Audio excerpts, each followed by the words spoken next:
JP Astro ലൈഫിലേക്ക് എല്ലാവർക്കും സ്വാഗതം.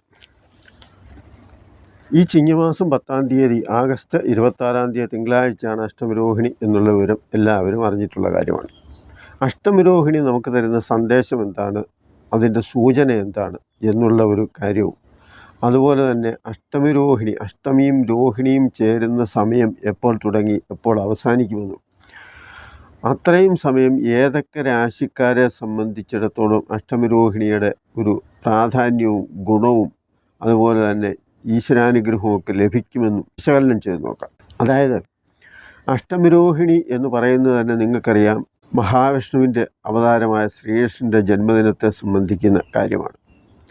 അപ്പോൾ അത് പ്രതിസന്ധികളിൽ നിന്ന് പ്രതിസന്ധികളിലേക്ക് പോയ ഒരു ഘട്ടം നമുക്ക് മനസ്സിലാക്കാൻ കഴിയും. കാരണം ഭഗവാൻ ജനിക്കുന്ന ആ ഒരു സമയവും അതുപോലെ തന്നെ ആ സാഹചര്യങ്ങളും ഒക്കെ നമ്മൾ പരിശോധിക്കുമ്പോൾ ഒരു തരത്തിലും രക്ഷപ്പെടുകയില്ല എന്ന് കരുതിയിരിക്കുന്ന ഒരു സാഹചര്യത്തിൽ നിന്നാണ്, ഒരിക്കലും അതിനുള്ള സാധ്യതയില്ല എന്ന ഒരു തോന്നലിൽ നിന്നാണ് അത്ഭുതകരമായ ചില കാര്യങ്ങൾ സംഭവിക്കുന്നത്. അതുപോലെ തന്നെ നമ്മുടെ ഓരോരുത്തരുടെയും ജീവിതത്തിലും അത്തരം സന്ദർഭങ്ങളുണ്ടാവും. കാരണം ഇനി ശരിയാകാൻ പോകുന്നില്ല, രക്ഷപ്പെടത്തില്ല എന്നുള്ള ആ ഒരു ഉറധാരണയിൽ ഇരിക്കുമ്പോഴായിരിക്കും അതിൽ നിന്നൊക്കെ മാറ്റം വന്ന് നമുക്ക് വ്യത്യസ്തമായ ഒരു അനുഭവം ഉണ്ടാകുന്നത്. ഇപ്പോൾ രോഗാവസ്ഥയിൽ കിടക്കുന്ന ഒരാളാണ്, ഡോക്ടർമാരും അത്ര ഉറപ്പൊന്നും പറയുന്ന ഒരു സാഹചര്യമില്ല എന്ന് വിചാരിക്കുക. അത്തരം ഒരു സാഹചര്യത്തിൽ എല്ലാവരും പറയും അത് പ്രതീക്ഷിച്ചിട്ട് കാര്യമില്ല എന്നുള്ളത്.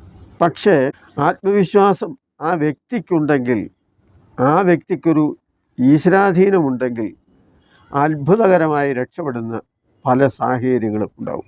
അതുപോലെ തന്നെ സാമ്പത്തികമായിട്ട് ദാരിദ്ര്യത്തിൻ്റെ പടുകുഴിയിൽ കരകയറാൻ പറ്റാത്ത ഒരു സാഹചര്യത്തിൽ നിൽക്കുമ്പോഴായിരിക്കും ഒരു തരത്തിലും മറ്റുള്ളവർ ധരിക്കുന്നത് എന്താ, ഒരു തരത്തിലും അത് രക്ഷപ്പെടാൻ പോകുന്നില്ല. കാരണം അവരുടെ അവസ്ഥ അങ്ങനെയാണ്. അത്തരത്തിൽ മുന്നോട്ട് പോകാൻ കഴിയില്ല എന്ന് ചിന്തിച്ചിരിക്കുന്ന സാഹചര്യത്തിൽ ഏതെങ്കിലും വിധത്തിൽ അതിനൊരു മാറ്റം വരികയും ജീവിതത്തിന് കൈപിടിച്ചുയർത്തുന്ന അല്ലെങ്കിൽ ഉയരുന്ന ഒരു സാഹചര്യം ഉണ്ടാവുകയും ചെയ്യുന്ന ഒരു അനുഭവം നമുക്കുണ്ടാവുകയാണെങ്കിൽ അതുപോലെയാണ് ഭഗവാന്റെ ജനനവും.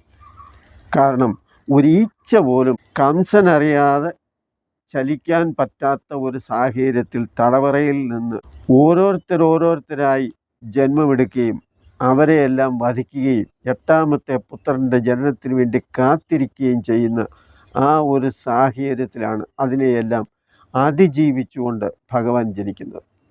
അതുതന്നെയാണ് ഈ സന്ദേശവും. കാരണം എന്താണെന്ന് ചോദിച്ചാൽ, നമുക്കിനി ഒന്നും പറ്റില്ല, നമ്മളെക്കൊണ്ട് ഇനി ഒന്നും ഒക്കില്ല, എല്ലാം അവസാനിച്ചു എന്ന് കരുതിയിരിക്കുന്നിടത്ത് നിന്നും നമ്മൾ മുന്നേറാനുള്ള ഒരു സാഹചര്യവും ഒരു ആത്മവിശ്വാസവും ഒരു ഈശ്വരാധീനവും ഉണ്ടെങ്കിൽ കച്ചിത്തുരുമ്പെ പിടിച്ച് കയറുന്നത് പോലെ ജീവിതം മുന്നോട്ട് പോവുകയും അത് അഭിവൃദ്ധിയിലേക്ക് എത്തുകയും ചെയ്യുന്ന ഒരുപാട് സാഹചര്യങ്ങൾ ഓരോരുത്തരുടെയും അനുഭവത്തിലുണ്ട്. പലരും എന്നോട് തന്നെ ഈ ജ്യോതിഷ സംബന്ധമായിട്ടൊക്കെ വരുന്ന അവസരങ്ങളിൽ പിന്നീട് പറഞ്ഞിട്ടുമുണ്ട്, ഒരിക്കലും രക്ഷപ്പെടുമെന്ന് വിചാരിച്ചാൽ പക്ഷേ ഞങ്ങൾ ജീവിതത്തിൽ രക്ഷപ്പെട്ടു, അല്ലെങ്കിൽ ഞങ്ങളുടെ ജീവിതം പച്ച പിടിച്ചു എന്നൊക്കെ. അത്തരം ഒരു സാഹചര്യത്തിൽ ആത്മവിശ്വാസത്തോടും ഈശ്വരവിശ്വാസത്തോടും ദൃഢനിശ്ചയത്തോടും കൂടി മുന്നോട്ട് പോകാൻ കഴിയുന്ന ആർക്കും ആ അവസ്ഥയിൽ നിന്ന്, അതായത് തകർന്നു കിടക്കുന്ന അവസ്ഥയിൽ നിന്ന് മുന്നേറാൻ സാധിക്കും എന്നുള്ള ഒരു ഉത്തമ വിശ്വാസവും അതുപോലെ ഒരു ആത്മവിശ്വാസവും നൽകുന്ന ഒരു കാര്യമാണ് ഈ അഷ്ടമിരോഹിണി ദിനം എന്നത്.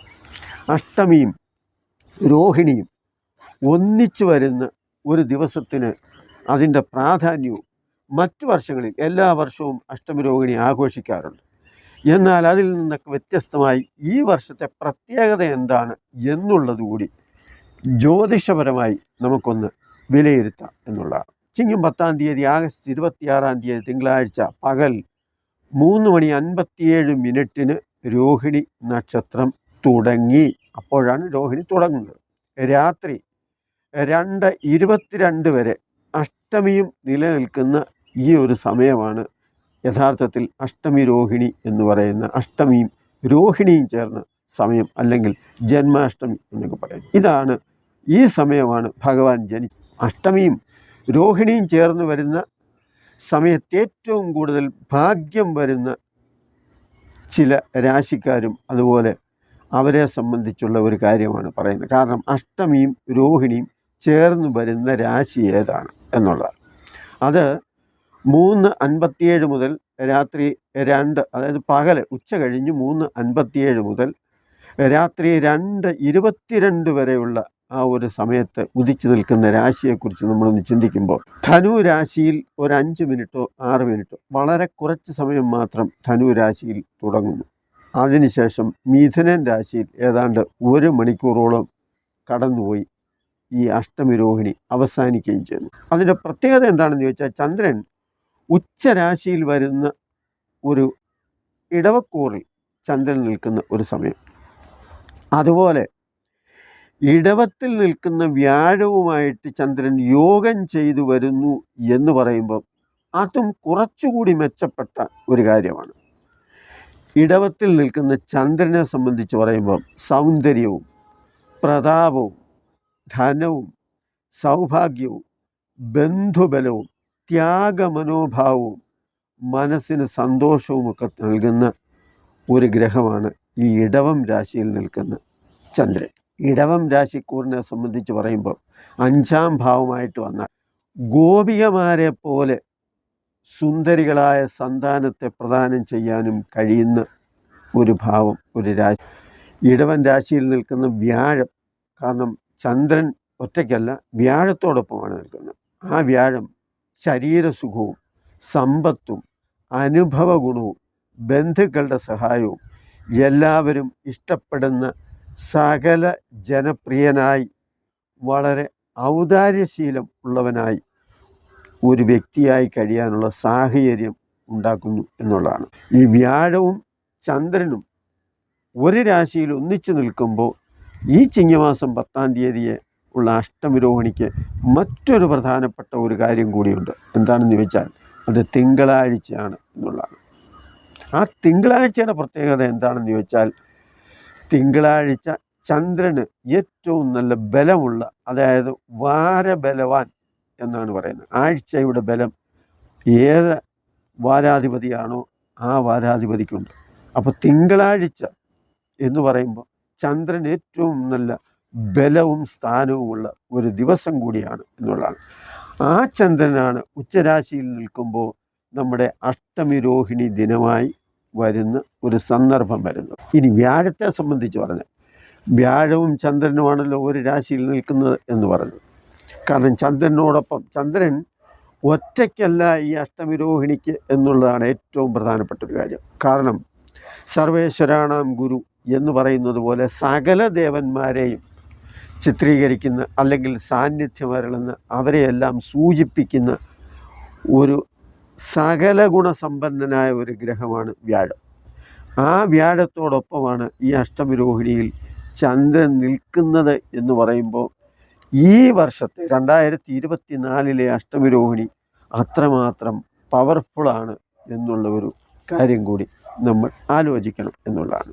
അപ്പോൾ വ്യാഴം നമ്മൾ പറയുമ്പോൾ തന്നെ സകല ദേവന്മാരുടെയും ഒരു ആധിപത്യം ഉണ്ട് എന്ന് പറയുമ്പോൾ പോലും വ്യാഴം വൈഷ്ണവാംശം നിലനിർത്തുന്ന, അതിൻ്റെ സാന്നിധ്യം ഉൾക്കൊള്ളുന്ന, അത്തരം ദേവന്മാരുടെ അനുഗ്രഹം തരുന്ന ഒരു ഗ്രഹം കൂടിയാണ്. ഇനി മറ്റൊരു കാര്യം എന്താണെന്ന് ചോദിച്ചാൽ, ചിങ്ങൻ രാശിയിൽ നിന്ന് ബുധൻ ചിങ്ങൻ രാശിയിൽ നിന്നും വക്രഗതിയെ പ്രാപിച്ച് കർക്കിടകൻ രാശിയിലേക്ക് മാറിയ ഒരു സാഹചര്യം കൂടി നമ്മുടെ മുന്നിലുണ്ട്. അപ്പോൾ ചിങ്ങൻ രാശിയിൽ ബുധൻ സൂചിപ്പിക്കുന്നത്, ബുധനും സാധാരണഗതിയിൽ വൈഷ്ണവ ദേവന്മാരെ സൂചിപ്പിക്കുന്ന ഒരു ഗ്രഹമാണ്. ഈ ദേവതാലക്ഷണം നമ്മൾ പരിശോധിക്കുമ്പോൾ ബുധൻ വിഷ്ണുവിനെ സൂചിപ്പിക്കുന്നു എന്നാണ് സാധാരണ പറയാറുള്ളത്. ഇവിടെ വൈഷ്ണവാംശവും അല്ലെങ്കിൽ വിഷ്ണുവിനെയും അതുപോലെ തന്നെ വിഷ്ണുവിൻ്റെ അവതാരങ്ങളെയും സൂചിപ്പിക്കുന്ന ഒരു സ്ഥാനമാണ് കർക്കിടകത്തിൽ നിൽക്കുന്ന ബുധൻ സൂചിപ്പിക്കുന്നത്. അതായത് മഹാവിഷ്ണുവിൻ്റെ അവതാരാംശമായ ഭഗവാൻ ശ്രീകൃഷ്ണൻ്റെ സാന്നിധ്യമാണ് ഈ കർക്കിടകത്തിൽ നിൽക്കുന്ന ബുധനും സൂചിപ്പിക്കുന്നത്. അവതാരമൂർത്തി എന്നുള്ളതാണ്. അപ്പോൾ അങ്ങനെ നോക്കുമ്പോൾ കർക്കിടകത്തിലെ ബുധനും വൈഷ്ണവാംശം നിലനിൽക്കുന്നു. തിങ്കളാഴ്ച എന്ന ദിവസവും അതുപോലെ തന്നെ വ്യാഴത്തിൻ്റെ യോഗവും ഇതെല്ലാം പരിശോധിക്കുമ്പോൾ ഈ 10-ാം തീയതിയിലെ ശ്രീകൃഷ്ണ ജയന്തിക്ക് മറ്റൊരു പ്രാധാന്യം കൂടിയുണ്ട്. അതെന്താണെന്ന് ചോദിച്ചാൽ, ചന്ദ്രൻ സൂചിപ്പിക്കുന്ന ദേവത ഏതാണ് എന്ന് ചോദിച്ചാൽ ദേവീഭാവത്തെയാണ്. ദേവീ രൂപത്തെ സൂചിപ്പിക്കുന്ന ഒരു ഗ്രഹമാണ് ചന്ദ്രൻ. ആ ചന്ദ്രൻ ഇടവത്തിൽ നിൽക്കുമ്പോൾ അത് ദുർഗയായും, വൈഷ്ണവാംശമുള്ള ബുധൻ ജലരാശിയായ കർക്കിടകൻ രാശിയിൽ നിൽക്കുമ്പോൾ അതിനെ സൂചിപ്പിക്കുന്നത് ജലവിഷ്ണു എന്നുമാണ്. ജലവിഷ്ണു എന്ന് പറയുന്നത് പ്രശ്ന രീതിയിലാണ്. അതുപോലെ പ്രശ്നമാർഗത്തിൽ പറയുന്നത് വൈഷ്ണവാംശം അല്ലെങ്കിൽ വിഷ്ണുവിൻ്റെ രൂപം എന്നൊക്കെയുള്ള ഒരു സാന്നിധ്യത്തെയാണ് സൂചിപ്പിക്കുന്നത്. അദ്ദേഹത്തിൻ്റെ, അതായത് ഭഗവാൻ ശ്രീകൃഷ്ണൻ്റെ ജനനം പോലും അതിഭയങ്കരമായ ഘോരമായ മഴ പെയ്യുന്ന ഒരു അർദ്ധരാത്രി സമയത്തായിരുന്നല്ലോ അദ്ദേഹത്തിൻ്റെ ജനനം. അതുകൊണ്ട് തന്നെയാണല്ലോ അദ്ദേഹത്തിന് മറ്റുള്ളവരുടെ ഒന്നും കണ്ണിൽപ്പെടാതെ രക്ഷപ്പെടാനും ജീവിക്കാനുമൊക്കെ സാധിച്ചതും. അത് ഒരു കാര്യം ഭഗവാൻ തീരുമാനിച്ചാൽ അത് ആരെക്കൊണ്ടും മാറ്റാൻ സാധിക്കില്ല എന്നുള്ള ഒരു കാര്യം കൂടിയുണ്ട്. കാരണം ദേവകിയുടെ വിവാഹത്തിന് തന്നെ അശരീരി ഉണ്ടായി. 8-ാമത്തെ പുത്രൻ നിന്നെ വധിക്കും എന്ന് പറഞ്ഞപ്പോൾ സ്വന്തം പെങ്ങളുടെ പുത്രന്മാരെ ഓരോന്നിനെയും നിഷ്കരണം കൊന്നൊടുക്കിയ ആ ഒരു സാഹചര്യത്തിൽ എപ്പോഴാണ് ഭഗവാൻ ജനിക്കുന്നത്, എപ്പോഴാണ് 8-ാമത്തെ പുത്രൻ ജനിക്കുന്നത് എന്ന് കണ്ണിൽ എണ്ണയും ഒഴിച്ച് കാത്തിരുന്ന ഒരു സാഹചര്യം. അതാണ് ഞാൻ നേരത്തെ പറഞ്ഞത്. ഒരിക്കലും നമ്മൾ മുന്നോട്ട് വരാൻ പറ്റത്തില്ല, അല്ലെങ്കിൽ സാധ്യമല്ല, അതിനുള്ള സാഹചര്യമില്ല എന്നൊക്കെ വിശ്വസിക്കുന്ന ആ ഒരു പതനത്തിൽ നിന്നും, അല്ലെങ്കിൽ അത്തരമൊരു നിരാശയിൽ നിന്നും, ഒരു വിഷമത്തിൽ നിന്നും നമ്മളെ കൈപിടിച്ചുയർത്തുന്ന ഒരു സന്ദേശമാണ് ഈ അഷ്ടമിരോഹിണി ദിനം എന്നുള്ളത്. ഭഗവാൻ വിഷ്ണുവിൻ്റെയും കൃഷ്ണൻ്റെയും സാന്നിധ്യം വ്യാഴവും വക്രഗതിയിലെ ബുധനും സൂചിപ്പിക്കുമ്പോൾ ഉച്ചത്തിൽ ഇടവം രാശിയിൽ നിൽക്കുന്ന ചന്ദ്രൻ ദേവീ സാന്നിധ്യത്തെയും പ്രത്യേകിച്ച് ദുർഗയെയും വ്യാഴത്തിൻ്റെ കൂടെ നിൽക്കുന്നതിനാൽ അത് അന്നപൂർണേശ്വരിയെയും സൂചിപ്പിക്കുന്നു എന്നതും നമ്മൾ പ്രധാനമായും ഓർക്കണം എന്നുള്ളതാണ്. വ്യാഴക്ഷേത്രത്തിൽ വ്യാഴത്തിൻ്റെ യോഗം ചെയ്ത് ചന്ദ്രൻ രാജരാജേശ്വരിയായി നിൽക്കുന്നു. കാരണം ദേവതാ വിഷയം നമ്മുടെ കേരള ജ്യോതിഷത്തിലും മാത്രമാണ് ഏറ്റവും കൂടുതലായിട്ടുള്ളത്. കാരണം പ്രശ്നത്തിൽ ഏറ്റവും പ്രചാരമുള്ളതും നമ്മുടെ കേരള ജ്യോതിഷത്തിലാണ്. അപ്പോൾ അതുകൊണ്ട് തന്നെ ഓരോന്നിൻ്റെയും ഗ്രഹങ്ങളുടെ സാന്നിധ്യമനുസരിച്ച് തന്നെ അനേകം ദേവീദേവന്മാരുടെ രൂപങ്ങൾ നമ്മൾ പറയുമ്പോൾ അതേതാണെന്ന് സ്പഷ്ടമായി മനസ്സിലാക്കാനും സാധിക്കുന്നു എന്നുള്ളതാണ്. അപ്പോൾ ഇവിടെ ദുർഗയുണ്ട്, രാജരാജേശ്വരിയുണ്ട്, അതുപോലെ തന്നെ അന്നപൂർണേശ്വരി, ഈ 3 ദേവിമാരെ സൂചിപ്പിക്കുന്നു. അതുപോലെ വിഷ്ണു ഭഗവാനെയും വിഷ്ണുവിൻ്റെ അവതാരമായ ശ്രീകൃഷ്ണനെയും ജലവിഷ്ണുവിനെയുമൊക്കെ സൂചിപ്പിക്കുന്നു എന്നതാണ് ഈ ദിവസത്തിൻ്റെ പ്രത്യേകത. അതാണ് ഇത്രയും സമയം പറഞ്ഞത് എന്നുള്ളത്. രോഹിണി തുടങ്ങി 2:22 വരെ രാത്രിയിൽ അഷ്ടമിയും കൂടി നിലനിൽക്കുമ്പോൾ ഈ സമയമാണ് അഷ്ടമിയും രോഹിണിയും ചേരുന്ന ഭഗവാന്റെ അവതാര സമയമായി വരുന്ന സമയം. അപ്പോൾ ധനുരാശിയെ സംബന്ധിച്ച് പറയുമ്പം ഏതാണ്ട് ഒരു 5 മിനിറ്റോ വളരെ കുറച്ച് സമയം മാത്രമേ ഉള്ളൂ. മകരം, കുംഭം, മീനം, മേടം, ഇടവം ഈ രാശി ഏതാണ്ട് പൂർണ്ണമായിട്ടും ഈ അഷ്ടമി രോഹിണിയിൽ വരും. മിഥുനൻ രാശിയിൽ നേരത്തെ പറഞ്ഞതുപോലെ ഏതാണ്ട് 1 മണിക്കൂർ സമയവും ഇതിൽ വരുന്നു എന്നുള്ളതാണ്. ഈ രാശിക്കാരെ സംബന്ധിച്ചിടത്തോളം വളരെ നല്ല ഒരു കാര്യമായി, ഒരു അനുഗ്രഹമായി നമ്മൾ ഈ അഷ്ടമിരോഹിണി കാണണം എന്ന് പറയാനാണ്.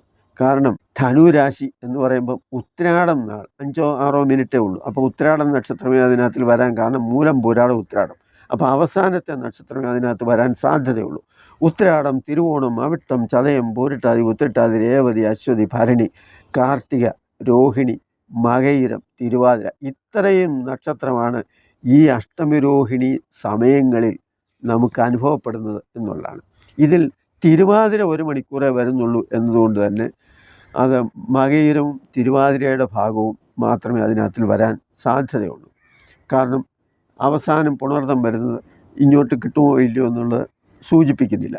അപ്പോൾ ഈ പറഞ്ഞത് ഇത്രയും നക്ഷത്രക്കാർക്ക് വളരെ ഒരു നല്ല ദിവസം വരുന്നു എന്നുള്ളതാണ്. അതായത് ഈ പറഞ്ഞത് നിങ്ങൾക്ക് എന്തെങ്കിലും കാര്യങ്ങൾ സാധിക്കണം, അല്ലെങ്കിൽ തകർന്നു കിടക്കുന്നു, നിങ്ങൾക്കൊരു രീതിയിലും രക്ഷപ്പെടാൻ സാധിക്കാത്ത ഏതെങ്കിലും ഒരു അവസ്ഥ നിലനിൽക്കുന്നു എന്ന് വിചാരിക്കുക. അങ്ങനെ ഉണ്ടെങ്കിൽ അതൊരു സാമ്പത്തികമായിട്ടുള്ള കാര്യമായിക്കോട്ടെ, മക്കളുടെ കാര്യമായിക്കോട്ടെ, തൊഴിൽ പ്രശ്നമായിക്കോട്ടെ, വിദ്യാഭ്യാസമായിക്കോട്ടെ, സാമ്പത്തിക പ്രശ്നമായിക്കോട്ടെ, ആരോഗ്യ വിഷയമായിക്കോട്ടെ, കുടുംബ പ്രശ്നമായിക്കോട്ടെ, ഭാര്യയും ഭർത്താവും തമ്മിലുള്ള ആ രമ്യതയില്ലാത്ത ഒരു സാഹചര്യമായിക്കോട്ടെ, എന്തുമായിക്കോട്ടെ, ഇനി ശരിയാകാൻ പോകുന്നില്ല എന്ന ഒരു തോന്നലിൽ നിൽക്കുന്ന നിങ്ങൾക്ക് ഭഗവാന്റെ ആ ഒരു ജനനം പോലെ തന്നെ നിങ്ങൾക്കതിൽ നിന്ന് ഒരു ഉയർത്തെഴുന്നേൽപ്പ്, അല്ലെങ്കിൽ ഒരു മോചനത്തിൻ്റെ, ഒരു ആത്മവിശ്വാസത്തിൻ്റെ ഒരു മാർഗം കാണിച്ചു തരുന്ന ഒരു ദിവസമായിരിക്കും ഈ അഷ്ടമിരോഹിണി എന്ന് പറയാനാണ് ഇത്രയും നേരം നിങ്ങളുമായി ബന്ധപ്പെട്ടത് എന്നുള്ളതാണ്. അപ്പം നിങ്ങൾ ചെയ്യേണ്ടത് എന്താണെന്ന് ചോദിച്ചാൽ, ഈ ദിവസം ദേവീക്ഷേത്രത്തിലും അതുപോലെ തന്നെ ശ്രീകൃഷ്ണൻ്റെയോ മഹാവിഷ്ണുവിൻ്റെയോ ഏത് ക്ഷേത്രമായാലും വേണ്ടിയത്, ഈ രണ്ട് ദേവീദേവന്മാരുടെയും, അതായത് ദുർഗയുടെ ആയാലും രാജരാജേശ്വരിയുടെ ആയാലും മഹാലക്ഷ്മിയുടെ ആയാലും ഏതായാലും ദേവീ സാന്നിധ്യമുള്ള ഒരു ക്ഷേത്രത്തിലും, അതുപോലെ തന്നെ വൈഷ്ണവാംശമുള്ള ശ്രീകൃഷ്ണൻ്റെയോ വിഷ്ണുവിൻ്റെയോ ഏതെങ്കിലും ക്ഷേത്രമായിക്കോട്ടെ, ഏത് ക്ഷേത്രമായാലും ഈ ക്ഷേത്രത്തിലും നിങ്ങൾ തീർച്ചയായും ഈ മാസം 10-ാം തീയതി ദർശനം നടത്തി നിങ്ങളുടെ പ്രയാസങ്ങളും നിങ്ങളുടെ മനസ്സിലെ വിഷമങ്ങളും എല്ലാം തുറന്നു പറഞ്ഞ് ഭഗവാനെ മനസ്സിൽ വിചാരിക്കുക എന്നുള്ളതാണ്. രാവിലെ കഴിയുമെങ്കിൽ അന്നത്തെ ദിവസം, അതായത് 10-ാം തീയതി രാവിലെ കുളിച്ച് വൃത്തിയായിട്ട് വീട്ടിലൊരു വിളക്ക് കത്തിച്ച് ഒരു പ്രാർത്ഥനയും ഒരു 5 മിനിറ്റെങ്കിൽ 5 മിനിറ്റ് നിങ്ങൾക്ക് കിട്ടുന്ന സമയം രാവിലെ ഒന്ന്, വൈകുന്നേരം അത്യാവശ്യമായും നാമജപം ഉണ്ടായിരിക്കണം. കാരണം ഭാഗവത പാരായണത്തിന് പറയുന്നത് പകല് സൂര്യപ്രകാശമുള്ള സമയത്ത് പാരായണം നടത്തണം എന്നുള്ളതാണ് പഴയ ആചാരം. എന്നാൽ ഇത്തരം സന്ദർഭങ്ങളിൽ അഷ്ടമിരോഹിണി പോലുള്ള ഭഗവാന്റെ ജനന ദിവസത്തിൽ രാത്രിയിലും ഭാഗവതം വായിച്ച് പുണ്യം നേടാം എന്നുള്ളതാണ് അതിൻ്റെ ഒരു പ്രത്യേകത. ഭഗവാൻ അവതരിക്കുന്നത് വരെ ഭഗവാനെ പ്രതീക്ഷിച്ച് ഭാഗവതം വായിച്ചുകൊണ്ടേയിരിക്കണം എന്നൊക്കെയാണ് അതിൻ്റെ സൂചന തരുന്നത്. ഇങ്ങനെ നിങ്ങൾക്ക് പറ്റുന്ന എന്താണോ അത്തരത്തിൽ ആ ദിവസം പ്രയോജനപ്പെടുത്തി നിങ്ങളുടെ ജീവിതത്തിൻ്റെ വല്ലായ്മയും അതുപോലെ തന്നെ ദുഃഖവും പ്രയാസവും എല്ലാം മാറ്റിത്തരാൻ ഭഗവാനോട് അപേക്ഷിച്ചാൽ അതിൻ്റെ ഗുണം ഉണ്ടാകും എന്ന ഒരു ഉറച്ച വിശ്വാസത്തിലാണ് ഞാൻ നിങ്ങളോട് ഇക്കാര്യങ്ങൾ പങ്കുചെയ്യുന്നത്. നിങ്ങൾക്ക് ഈ വീഡിയോ ഇഷ്ടപ്പെട്ടെങ്കിൽ ലൈക്ക് ചെയ്യുക, മറ്റുള്ളവർക്കും ഷെയർ ചെയ്ത് കൊടുക്കുക. നന്ദി, നമസ്കാരം.